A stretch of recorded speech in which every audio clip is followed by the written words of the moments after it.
Bien, chicos, ¿qué tal? Aquí nosotros tenemos una imagen que recrea la anatomía del coronavirus. Me hace mucha gracia esto porque dice anatomía. Ahí no va. Ahora, esto no es una célula. ¿Cómo podemos ponerle eso? Entonces, un poquito raro, ¿verdad? Si estamos hablando de un virus que es un fragmento celular, celular, un poquito raro. Pero bueno. Entonces, nosotros aquí tenemos varias cositas. Tenemos un material genético, en este caso lo habíamos comentado alguna vez. Esto es un ARN, ¿de acuerdo? Es un ARN que no necesita hacer retrotranscripción, es decir, este ARN directamente cuando se inserta en la célula va a codificar la información para sintetizar las proteínas que necesita. ¿Vale? Nosotros tenemos la proteína N, que se marca azul, tenemos la proteína M, que es esta que se marca azul, la HE, que esto es la hemaglutinina, que esto también está presente en el virus de la gripe, en el influenza. Pero lo más importante de esta familia de virus es lo que tenemos nosotros aquí, que es la S-proteína. ¿De acuerdo? Es esta que aparece de color verde, resaltado, la de mayor tamaño y que de hecho tiene que ver con el nombre de la familia. Estos virus se llaman coronavirus porque a lo largo de toda su superficie aparece como una especie de corona de espículas, una corona de proteínas que está de color verde. Por eso se llamaba así. Una pregunta, por cierto. La morfología de este virus, ¿cómo sería? ¿Sería un virus helicoidal? ¿Sería un virus complejo? ¿Sería un virus icosaédrico? Pues la última opción, ¿de acuerdo? Es lo más parecido a una forma esférica, por tanto sería un icosaédrico. Y quería destacar algo. Que nosotros, aparte de eso, podemos diferenciar aquí una cuestión importante, y es esta, la envoltura. Nosotros habíamos diferenciado los virus que podían ser virus desnudos o virus envueltos en función de que si tenía una membrana que siempre es de origen lipídico, que tiene que ver con el proceso de infección y que es, lo dicho, de naturaleza lipídica. Las cápsides, sin embargo, que aquí no se aprecia, pero debería ser como esta estructura por aquí, ¿vale? Una serie de proteínas de función estructural que se juntan y forman una cápside. La cápside va a ser siempre de origen proteico. Estas proteínas que aparecen en la superficie, por ejemplo, la S-proteína, son de origen de naturaleza glucoproteica, son glucoproteínas. Un poquito distinto, ¿de acuerdo? Entonces, nosotros tenemos eso por ahí. ¿Y por qué vemos este caso? Pues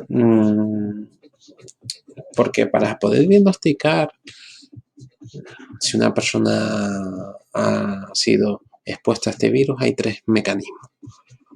Uno es la RT de retrotranscriptasa PCR. En este objetivo, ¿qué es lo que estudiamos? Estudiamos el material genético. En este caso estudiamos el RNA, porque esto, o ARN. La diferencia es si en el primer caso te aparece en inglés, en el segundo caso se habla en español, ácido ribonucleico. Entonces, este proceso, ¿qué es lo que ocurre?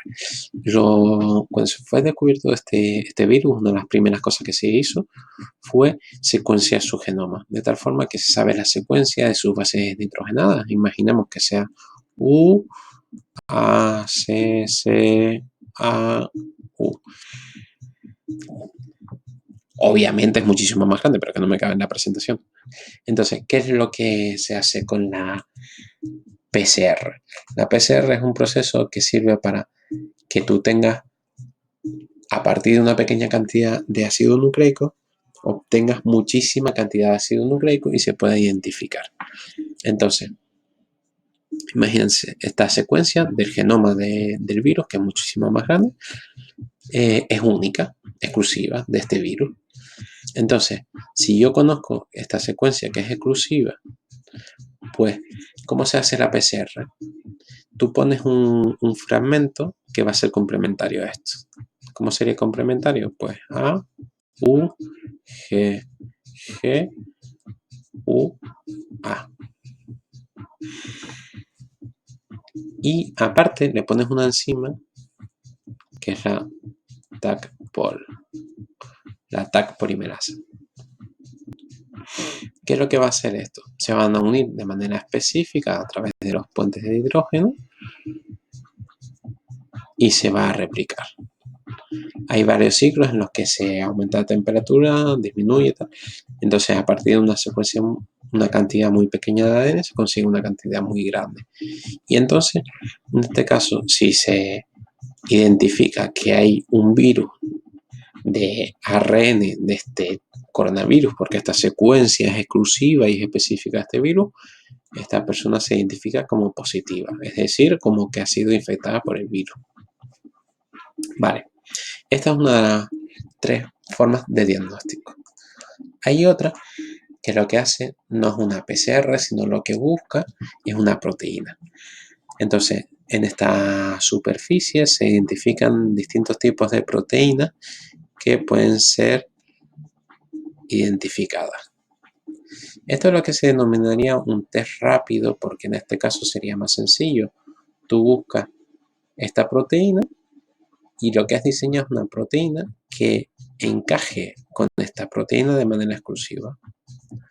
Si encaja con esta proteína de manera exclusiva, ese test, si te da positivo, significa que si da positivo es porque ahí está la proteína del virus.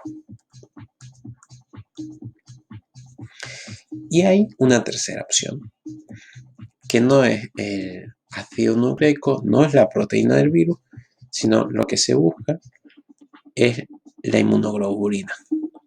Nuestro sistema inmune, cuando se enfrenta a una sustancia, va a generar anticuerpos, ¿de acuerdo? Entonces, en este caso, nosotros podemos generar, vamos a dibujarla bien ya que estamos. Uy, se me fue aquí un poquito. Podemos generar varios tipos de inmunoglobulina. No sé si se acuerdan de inmunología.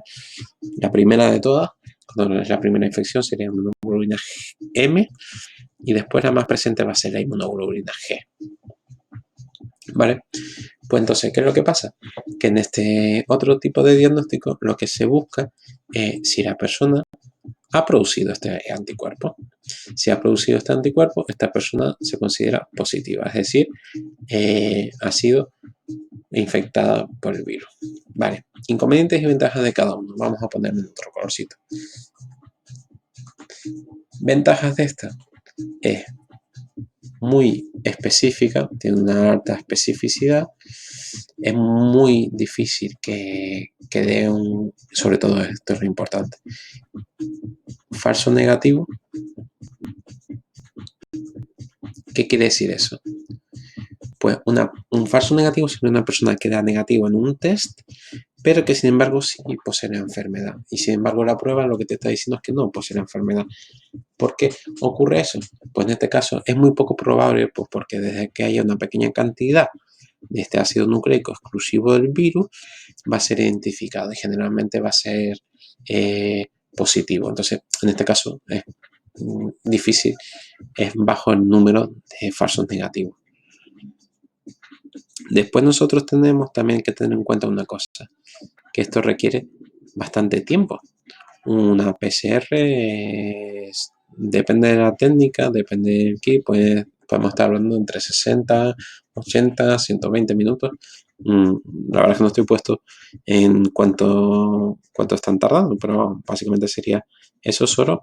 En general, la PCR después requiere un proceso más engorroso, ¿de acuerdo? Entonces, este es un inconveniente y se pueden tardar eso varios días entre lo que se procesa la muestra y tal. Vale, nosotros aquí en la proteína del virus lo que vamos a tener es que es bastante específica dentro de lo que cabe, pero no tanto como la anterior. La PCR sería mucho más específica. ¿Y por qué digo esto? Pues porque a lo mejor pueden haber... vamos a dejarlo así. ¿Qué es lo que ocurre? Pues con respecto al falso negativo depende mucho de una cuestión. Depende de lo que nosotros llamamos la carga vírica. Esto lo hemos comentado algún día en clase. Entonces depende de la cantidad de virus que haya. Si hay pocos virus, a lo mejor es más difícil encontrar esta proteína. Si hay más cantidad de carga vírica, es más fácil conseguirla. Entonces, ¿qué significa esto? Pues que esto depende del tiempo de infección. Entonces hay algunos kits que dicen que cambia mucho la eficiencia a partir de 14 días de haberse visto a la persona expuesta. Entonces, claro, en 14 días se va replicando el virus, va aumentando, cada vez hay más cantidad de carga vírica, por tanto es más fácil que esto sea positivo. En cuanto al tiempo, es una de las ventajas de esta técnica que requiere menos tiempo que la anterior, que la PCR. Vale. Y con este último, que se busca la inmunoglobulina, también es bastante específica, pero el principal fallo de esto son los falsos negativos. Y hay un motivo por el cual ocurre esto. Y es que tú primero te has infectado del virus, ese virus se ha ido replicando, ha aumentado su carga vírica, cada vez está más frecuente, y el problema es que requiere tiempo porque tu cuerpo, tu sistema inmunitario tiene que producir esto, tiene que producir anticuerpos frente al virus.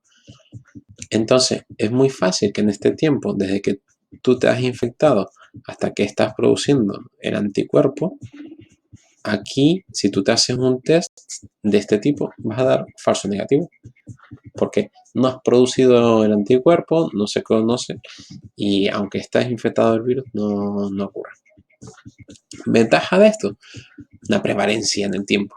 Es decir, yo a lo mejor no tengo ya el virus porque lo he pasado, imagínense dentro de un par de meses, pero sí se conserva mi inmunoglobulina. Entonces, yo puedo decir, oye, yo es que soy inmune, en este caso he pasado una enfermedad y soy inmune. Esto es importante porque en el futuro más inminente parece muy importante esto, asesorar, seguir a las personas que han padecido la enfermedad para ver cómo se van comportando, si genera una inmunidad persistente o es más temporal. Y una de las ventajas de esto también es que requiere muy poco tiempo. Entonces, ¿cuál es el mejor método de diagnóstico del virus? No hay uno que digas tú que sea el mejor, porque hay tres técnicas distintas, por así decirlo, algunas con sus ventajas, algunas con sus inconvenientes, y después nosotros estamos hablando de técnicas en general. Después cada casa comercial puede generar un kit, es decir, una prueba que se base en la PCR, que se base en las proteínas del virus, o que se base en los anticuerpos, que pueda ser más o menos sensible. Entonces, si nosotros escuchamos en la tele, hay un test que da falso negativo, bueno, pues a lo mejor es una empresa, no es la técnica, ¿de acuerdo? Es algo diferente.